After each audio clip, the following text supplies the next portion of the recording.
हुजूर के कदमों में जो है वो गैर का मुंह क्या देखें, कौन नजरों में जचे देख के तलवा तेरा। या रसूल अल्लाह, तलवे का हाल ये है कि आपका तलवा देख लूं तो किसी का चेहरा अच्छा ना लगे। वो नबी करीम सल्लल्लाहु तआला अलैहि वसल्लम के हुस्न और जमाल के शहदाई सहाबा को कोई खरीद न सका। सैयदना खालिद बिन वलीद ने ये किला भी फतह कर लिया, फुतूहात बढ़ती गई। मैं कह रहा हूं उस वक्त की दो सुपर पावर ताकतों को टक्कर देने वाले खालिद बिन वलीद फिर ईरान में भी दाखिल हो गए। ईरान की बची खची सल्तनतों को उखेड़ कर फेंक दिया, ईरान में परचम इस्लाम लहराने लगा। फिर हजरत खालिद बिन वलीद रदी अल्लाह ताला अन्हु रोम को छेड़ ही चुके थे। रोम के अंदर जो बादशाहों का दौर था, हेरकल मौजूद था, अजीमुर रोम जिसको कहते हैं, इनकी हालत बड़ी गंभीर थी। ये कहीं जंग करने को नहीं तैयार थे। सुपर पावर जहां बात आती कहते मुसलमानों से हम पहले सुलह कर लेंगे, टैक्स देना है टैक्स देंगे, माल देना है माल देंगे।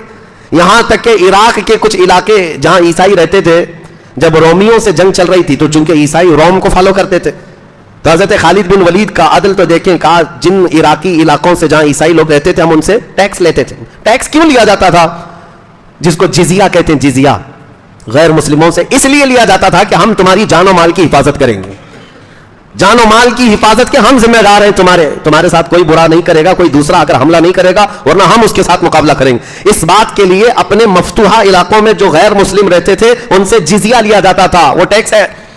आज टीवी एंकर बैठ करके डिबेट करवाते हैं इस बात पर, जिजिया, इनको जिजिया बोलना भी नहीं आता, जिजिया जिजिया कहते रहते, और इस पर मुंह फाड़ करके कहते रहते हैं कि ये जिजिया लेते थे मुसलमान, जिजिया लेते थे गैर मुस्लिमों से।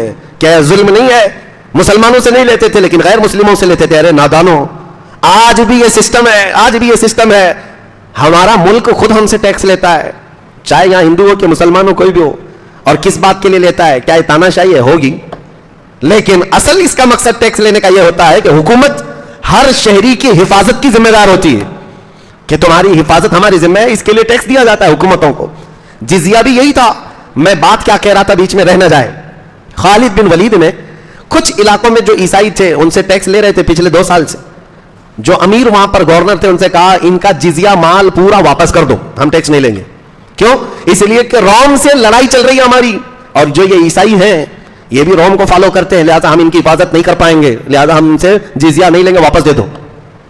जैसे ही उन सहाबा ने जिजिया वापस देना शुरू किया, इराक के कुछ इलाकों में जो ईसाई रहते थे, रिवायत में मौजूद है, सारे के सारे ईसाई रो रो करके दुआएं करते थे कि मुसलमानों की हुकूमत फिर से आ जाए, मुसलमानों की हुकूमत आ जाए, रोम मगलूब हो जाए। क्योंकि ये हमारे जानो माल की जिस तरह हिफाजत करते हैं, हमें दूसरों से डर लगता है, दूसरा कोई भी दरिंदा आएगा हमें लूट लेगा। रिवायतों में मौजूद है वो